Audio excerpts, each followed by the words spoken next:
So we're still in this James series. We're talking about how faith works.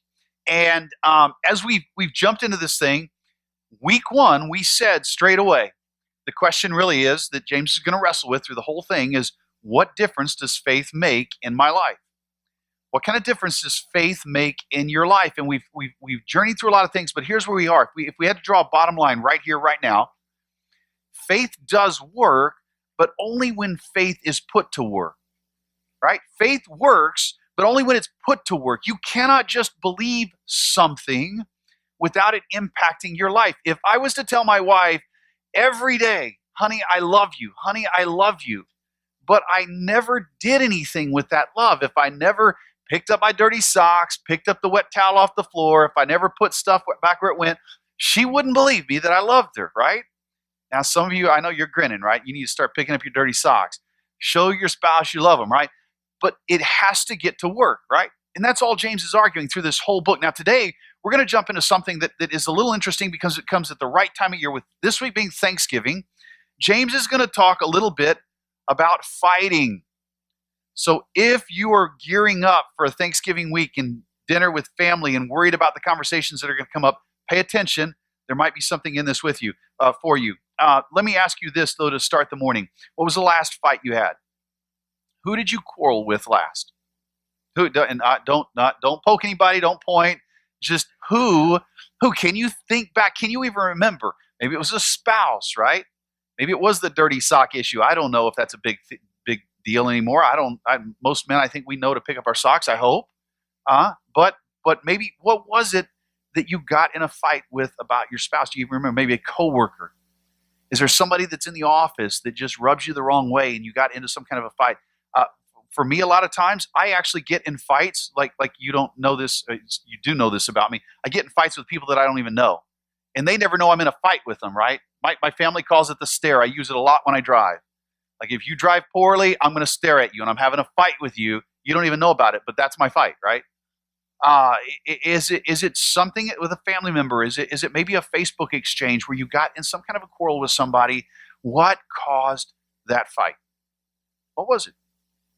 I want you to remember that, because we're going to come back to it in a second. Sometimes we don't even remember why we get in fights. But the bottom line is we are driven as a people, right? As humans, we're driven to be in relationship. And we're not just driven to be in relationship, we're actually driven to be in exclusive relationships. We like exclusivity, right? And sometimes that exclusivity is what actually can create the tension, cause the fight. My daughter, when she was in elementary school and young, I remember there being a pretty rough patch where this person who was supposed to be a really good friend of hers, she caught her saying things in another circle of friends. Ladies, I'm not trying to stereotype, but I feel like this happens more with you sometimes.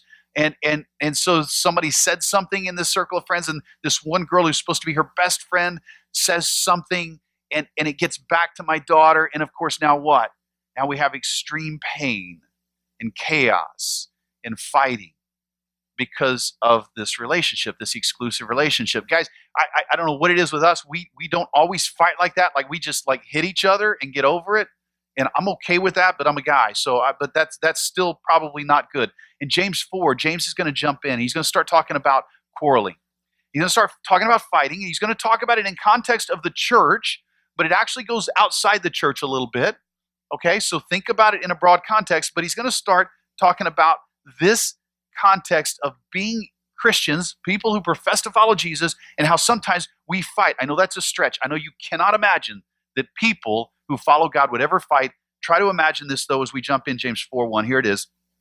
He says, what causes quarrels and what causes fights among you? Just straight away, just ask the question.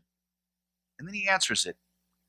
Is it not this, that your passions are at war within you? You desire and you do not have, so you murder. You covet and cannot obtain, so you fight and quarrel. You do not have because you do not ask, and you ask and you do not receive because you ask wrongly. Watch this last piece. Because you ask to spend it on your passions. He's not, look, James is not talking about healthy conflict. Okay, let's just take that part and set it aside. There are times when you will need to to confront somebody, there are times when healthy conflict comes up, when there are things that are worth having some tough conversations about, maybe even going sideways with somebody. There are times when that's going to happen. That's not what James is talking about, though. And you get it because as he gets into this, he goes, is it not the reason that you have all these fights is because of these things in you, these passions in you? He's writing about earthly fights. Let's just use that term, earthly. He's writing about acting like the world. Remember, that's not identifying everything that's not in church. That is identifying a system, a way of thinking. He's writing about identifying more with people who don't follow God than people who follow God, right? And he says, here's what happens. Somewhere deep inside of all of us, somewhere deep in us, are these personal preferences, these personal passions, and our need to be right, and to always win. And that is causing us problems, right? That we like to justify ourselves. We like to act like we've got it all under control. We like to be right. And so as he starts to jump into this thing, he's going to talk about, this is going to be hard because it's going to actually require something that we move from a position, listen, of self-justification to self-examination. That's where he's going to drive us this morning, that we've got to move away from this idea of justifying ourselves all the time to actually being open to examining ourselves all the time. And that's not always easy to do. In fact, I would tell you, and I've heard this said, right, the best time to have a conversation about something you've been fighting about with somebody is when you're not fighting with that person, right? Like have that conversation away from the time when you're all hot and bothered and upset. But to do all of this, you got to back away from that self-justification thing, that thing that you always want to be right, that thing that always wants to defend those personal things in you, and you've got to start moving towards the ability to have self-examination, right? To root out the selfishness that exists in all of us, right? The things that we want to defend, we think are worth defending, and a lot of times it just has really more to say about our personal preferences. James says we get into fights because it's more about our pleasures and our desires than it is because there's really something there to fight about. That's rough. Like that's a rough language. That's tough to think about. But if you do, and you're willing to go there, he says, you've got to begin to examine yourself. And here's a question, write this down out to the side. There's no blank for this, but here's a question you could begin to ask yourself. What personal desire am I trying to protect or gain?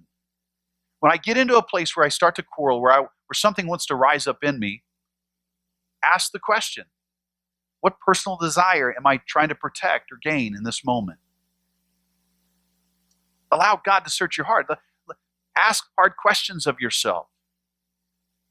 Don't just let your personal passions spill out and create problems, right?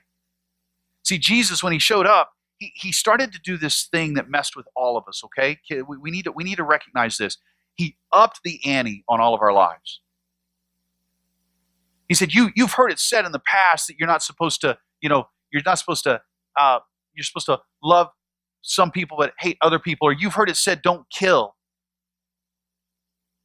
But he ups the ante. He starts talking to our hearts. He starts asking us things that will cause us to examine ourselves, right? So when he says don't have an affair, you've heard it said don't go out and commit adultery.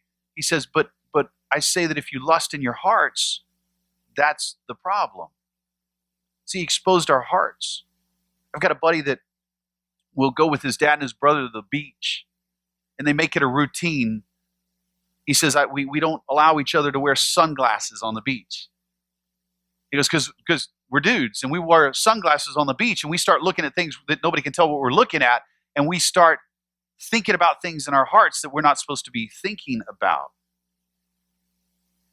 See, Jesus upped the ante. He said, it's not just that you're going around and you're having an affair. He goes, I want to deal with the heart, the thing that's going on inside of you. He says, it's not that you just go around and you say a bunch of lies, but Think about the times in your heart where you may be saying one thing, but you mean something else. Jesus said, I want to deal with that. He said, it's not that you've gone out and you've actually murdered somebody, but perhaps it's that even though you haven't murdered somebody, you're thinking hatefully about them in your heart, right? What's he doing? James says, what causes these quarrels, these fights among you? Is it not that your passions are at war within you? Within you. You know what he's doing? He's going to remove the external circumstances. He's going to remove all the external positions in life. And he's going to start to challenge us and say, look, the reason we fight is because of the things that are going on inside of us. That so many times it's about that personal preference. It's about those personal desires. It's about the things in our heart that nobody else gets to see. That's what's going on. So the question, what personal desire am I trying to protect or gain in this moment, becomes relevant. It's not really about stuff. It's not really about who's wealthier than me, or it's not sometimes about some kind of injustice. Those external positions are really not the reasons we get in fights, James says. He says it's an internal thing. It's our internal struggle. That our personal passions cause the conflict, not our external positions. That the real conflict with humanity, and especially inside the church as we come to faith in Christ, the real conflict is this, that our personal passions are the problem, not our external positions. When you start to grow with God, you have to begin to understand the grace of God. What is the grace of God? The unmerited favor. The fact that he has done something for us that we don't deserve, that we can never earn. And as you start to grow, you have to understand that grace. But listen to me. You don't have to be a follower of God to begin to understand his grace. Right? There's this amazing verse where Paul says in the first of Romans, he says to this group of people, he says, look, the invisible attributes, namely the eternal power and divine nature, have been clearly perceived ever since the creation of the world in the things that have been made, so that they are without excuse. Who's they?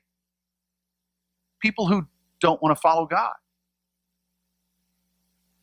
See, to begin to grow with God, you've got to understand the grace of God, but you don't even have to fully know God to begin to understand the grace of God, because it's always in front of us. Paul says, walk out at night and look up at the stars. If you're traveling this week and you're driving along, looking at the countryside, Paul says, all of this creation is there so that we can know God, know the grace of God, begin to understand him, even if we don't believe in him. But you've got to begin to know the grace of God. And then he says, not only do you have to know the grace of God, you've got to begin to understand the generosity of God. Watch this. Think what James is saying. We fight because of what's going on in here. That my personal preferences are getting in the way. My personal ideas, the thought that I need to be right, it gets in the way. But when I start to understand the grace of God, I start to understand the grace of God in the world, then I can start to understand the generosity of God. And then I begin to realize God doesn't owe me anything.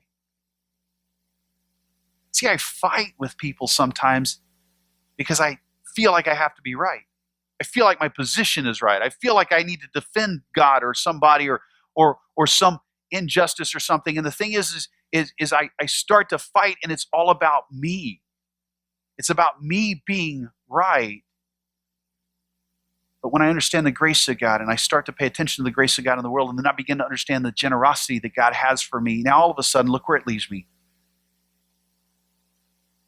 I now realize God doesn't owe me anything. And it's not a popular position. Right? Most of our culture believes, in fact, this is the world system. This is the antithesis of what we're talking about. The world system is that you really deserve all you can get out of life. You deserve the best this world has to offer. But when I understand the grace of God and how generous he's been to somebody like me, I start to realize he doesn't owe me anything. He doesn't owe me, listen, he doesn't owe me good health. He doesn't owe me a great marriage. He doesn't owe me wealth or the biggest house in the neighborhood. He doesn't owe me anything when I understand his grace. Because God responds, grace means he responds not based on what he owes me or what I deserve. It means he responds out of who he is. So now I get to, listen, this is good news. This is the part a lot of times we don't understand. Why do we get in fights and start protecting ourselves? Because we don't really understand that the grace of God comes from who he is. And none of it is based on me. So no matter how many times I mess up, screw up, no matter how many times I do get in a fight because of my own personal preferences, that God stands ready to cover me with his grace. And look, we're going to take it one step further.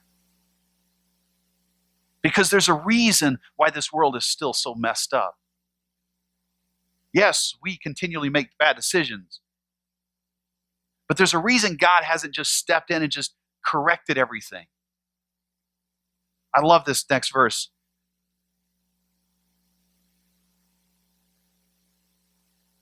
I lost it. There's a reason that God doesn't just step in and make bad things stop happening to good people. Or there's a reason that he allows good things to happen to bad people. It's because of grace. So it's not about me. It is not about me. See, if I'm really honest with you, I don't always like grace. You know why? Because it means you don't always get what I think you deserve. At the same time, it also means that I don't always get what you think I deserve. But our internal passions, that thing inside of me is constantly fighting with me, right? Because I love myself, I love my stuff, I like where I am in life. I want to have all these things. In fact, I think I deserve them. And so I can't celebrate where you are sometimes and what God is doing in your life because I'm worried about me and my life. So we fight. Why? Because our personal passions sometimes are the things we're defending, not really those external positions. The source of our conflict. It's that internal personal passion. Now let's go forward. James 4, verse 4. He says this next. He goes, look, you adulterous people, do you not know that friendship with the world is enmity, hatred with God? Therefore, whoever wishes to be a friend of the world makes himself an enemy of God. James uses this word right here, that this phrase, adulterous people. This is a really kind of hostile phrase. It doesn't sound good to us. And sometimes it feels a little bit like, why would he call somebody a name? And you need to understand, he's not calling an individual. He's looking at a whole group, and he's labeling something. He says, look, this is going to be hard for you to hear, but you're an adulterous people. Now, we think of adultery, and we automatically, what do you think of? You think of something sexual, right? You think of somebody having an affair. The reality is, this word simply means that he's referring to the fact that they're not keeping their promises, right? When somebody has an affair, what do? They break a promise. They break a wedding vow. They become a promise breaker. And James says, look, you guys, you're doing the same thing. You say you came to understand the grace of God. You say that you began to understand and grow in the knowledge of the grace of God. You began to understand that God doesn't owe you anything. You began to understand that anything that is good in your life exists, right? Just because of the grace of God. Because he doesn't owe you anything. And yet, here's the thing. You came to that wisdom, you came to that understanding. God let you see that. And you said yes to the grace of God, but then you keep saying no over and over and over and over and over. He's not accusing them of sexual adultery. He's accusing them of being promise breakers. That they continually opt for, listen, instead of friendship with God, they continually opt to be friends with the world, the system that is opposite, anti-God.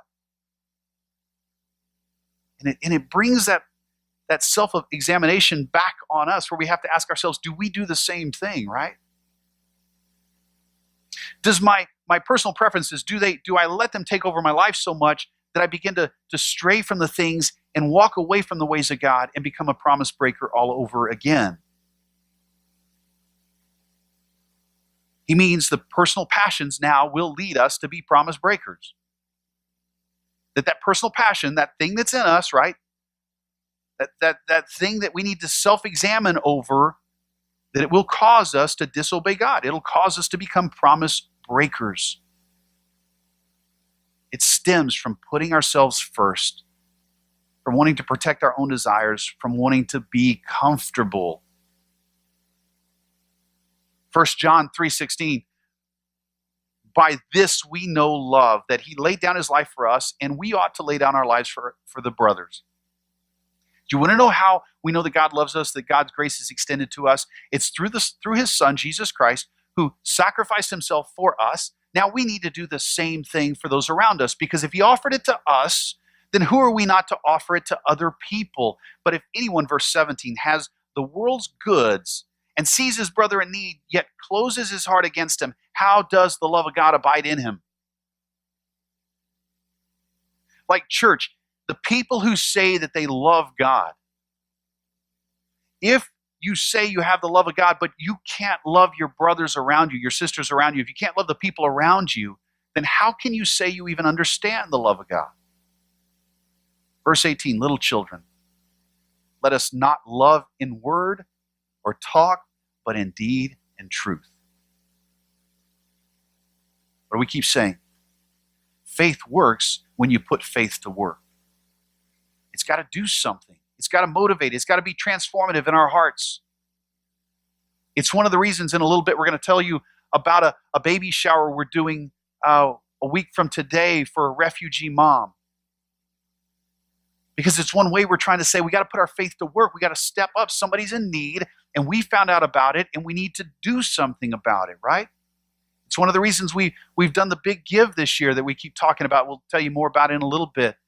Where we say, look, we're trying to help people in our community and the people God's given us a little bit of influence over. Why? Because we're putting our faith to work. It's self-examination. It's saying, I really don't have to have all this stuff this year, right? I can make some self-sacrifices here, because ultimately I want people to know the love of God, the grace of God as he's revealed himself to me.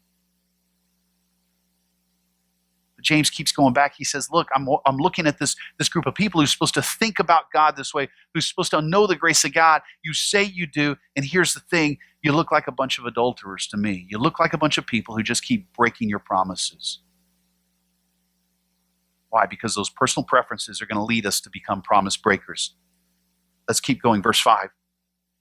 He says, do you suppose it is to no purpose that the scripture says he yearns jealously, talking about God, he yearns jealousy over the Spirit that he has made to dwell in us.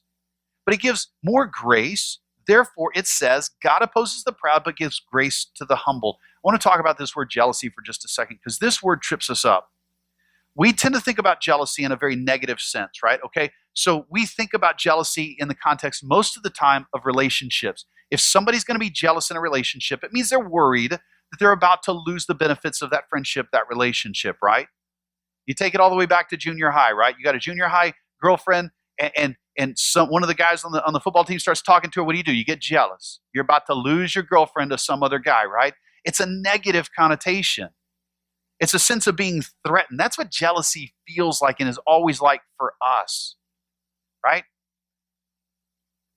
If you think about it like that, then what we're reading here is that God's jealous because he's worried about losing us. If that's how you extend it out. It's interesting, a few years ago, some of you may have heard this, but Oprah Winfrey, who I know you must know of her, it's a statement that's out there, so I'll just say it. She made the statement that she could never follow a God, the God of the Bible, who was jealous. Like, it just didn't make sense to her. So that was one of her reasons for rejecting that piece of Jesus. Here's the problem. He's not jealous about you at all. He is not jealous about me. He is jealous for us. He's jealous for you. He's jealous for this grace that he's extended over and over and over and over. Think about the love it took for him to send his son to die in our place when we didn't deserve it. It's not that he's worried. He's not wringing his hands. He's not nervous that he's going to lose you to some other. Here's the deal. Look, he already lost us. Do you know that? When mankind walked away from God in Genesis, he lost all of us at that point. He is not nervous about that. That already happened. He now has a way to restore relationship. Now he's jealous for you. It's not about condemning you. It's not about judging you. So many of us grew up with some kind of an idea that God was always waiting to kind of slap us on the back of the head, like some mom reaching over in church and tagging some kid who's not paying attention. I mean, that never happened to y'all? Okay. Y'all didn't go to church. I get it. It's not this kind of thing. God is not waiting to drop the hammer on us. He's not jealous about you. It's not about getting even because somebody else stole you. He is jealous for you because he's got an answer for you. Through his grace, he is pursuing you. And watch this, James 4, verse 5, go back to that passage. He says, or do you suppose that it's to no purpose that the scripture says he yearns jealously over the Spirit that he has made to dwell in us? Verse 6, but he gives more grace. Underline that.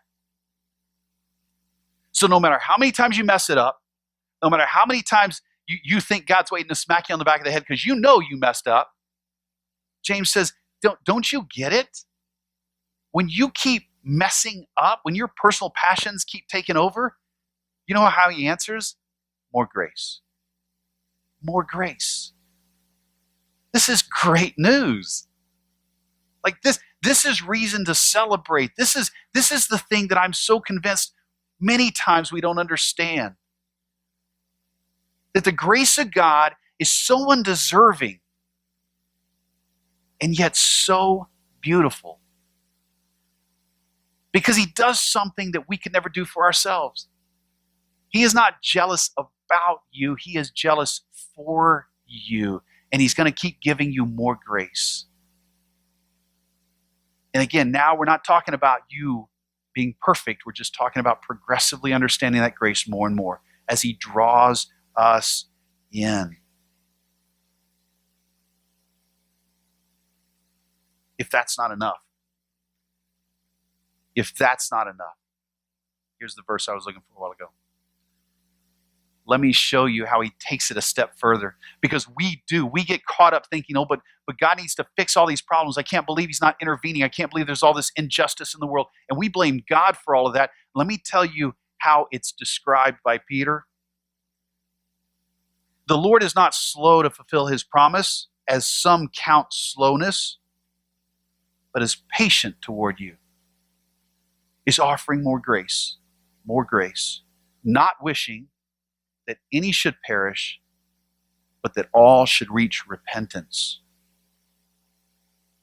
Somebody said to me this past week, I thought this was interesting. They said, we really believe that God has things he wants to do in each one of us, like he's got purposes for us. Rick Warren's famous book, Purpose Driven Life, starts out, it's not about you. But he goes on to say that what God has for you is a purpose for other people, right? To pour your life into others. So it's not about you, but your life has purpose. So if you got up today, God's not finished with you. Right? There's still a purpose. Because when his purpose is done for you, guess what? You don't get up that day. Life's done. There's this grace upon grace upon grace that keeps getting heaped upon us in this world. Why? Because he desperately wants everybody to understand he's not jealous about us. He is jealous for us. He longs for his people. I said it this way. Our personal passions, those things that'll mess us up, will provoke the grace of God. I love that because it's so messy. And it explains most of my life. That those personal passions, those things that can trip us up, when we begin to understand that it provokes more grace and more grace and more grace, then you know what? We're going to be more willing to enter self-examination. We're going to be more willing to get to the point of not arguing about those external things. Matt Chandler said it this way: there's no sin with more power than the cross. You cannot, your personal passions cannot outdo the grace of God. That is good news. And then he says in verse 7, so this, submit yourselves therefore to God. He says the S word. And he just comes right out and says it. That brutal thing of that thing we don't want to give up, those personal passions, those personal desires. Why? Because we want to hold on to them. We feel like we're going to miss something. But he says, here's the thing. When you get to this point, when you've come to understand the grace of God, when you're beginning to recognize the grace of God, when all of a sudden it's more about you submitting, then do that. Do more of it. Submit yourselves therefore to God. Surrender your passions. Draw near to God. Draw near to the presence of God. But when you say yes to God, you've got to say no to something else. Let's finish out this little section. Submit, therefore, yourselves to God. Resist the devil. He's going to flee from you. Draw near to God. He'll draw near to you. Cleanse your hands, you sinners, and purify your hearts, you double-minded. Be wretched and mourn and weep. Let your laughter be turned to mourning and your joy to gloom. I heard somebody else say this. Look, we live in an age that's all about enjoying ourselves. And James is saying sometimes we need to step back and we need to actually ask God. The Puritans would have said it this way: ask God for the gift of tears. Not because this life is about being sad, but understanding the weight of what we've done. And begging God to help us let go of those personal passions. Keep going. Verse 10, humble yourselves before the Lord, and he's going to exalt you. Do not speak evil against one another, brothers. The one who speaks against a brother or judges his brother speaks evil against the law and the judges of the law. You're saying, I know better than God, and I'm going to judge you because God and his law don't know anything. But if you judge the law, you are not a doer of the law, but a judge. Verse 12, there is only one lawgiver, one judge, he who is able to save and to destroy. But who are you to judge your neighbor? Self-examination needs to come first. When you submit to God, you all of a sudden have this sense that you need to draw near to the grace of God, more near to the grace of God. That you need to begin to surrender the things that have been weighing you down. Surrender those passions and draw near to God. That's the response. Instead of fighting, instead of those personal passions getting in the way, you let go of them, you allow God to search your heart, and then you surrender. And everything changes. You begin to realize that by the grace of God, I'm not qualified to judge anyone. And you're not qualified to judge me. Are you willing? Are you willing to surrender your passions and draw near to the presence of God? Are you willing to draw nearer to his grace? Are you willing to know more about it? Are you willing to go through self-examination, to let go of those selfish areas? Look, I've done this for years. There are things I've held on to. I think to myself, no, I'm right in this area. Only years later to keep discovering the grace of God in my life and go, you know what? I was wrong. It changes everything. And you know what, folks? It changes a church. It gives the church a power that it doesn't have currently in a lot of communities. It gives the people of God, the followers of God, a power in our community. When we're more willing to allow self-examination, to have healthier conversations, healthier dialogues, and to surrender our own personal passions so that we can draw closer to the presence of God, then people will pay attention. And you know what? Our lives, there will be more joy. There'll be less tension and less stress. Are you willing? Are you willing to surrender those passions, whatever comes to your mind this morning, and draw near to the presence of God? Surrender those things and walk more closely. Let me pray for us.